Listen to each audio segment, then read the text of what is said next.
What's up guys, in this tutorial we'll be guiding you on how to turn off your ad blocker in Google Chrome. So this will be quick and easy, and the first option is to go over to the three dots there at the top right corner, click on it, and then you're going to go over to extensions. Now once you go over to extensions, you're going to click on manage extensions.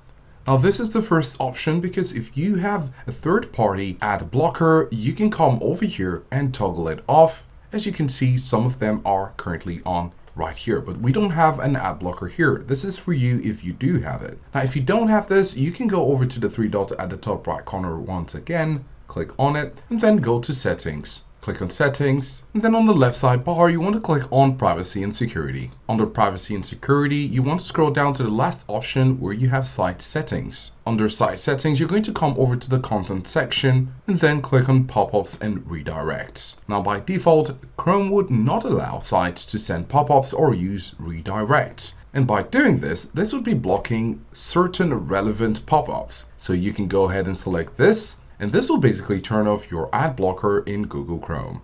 So go ahead and try these two options to solve the problem.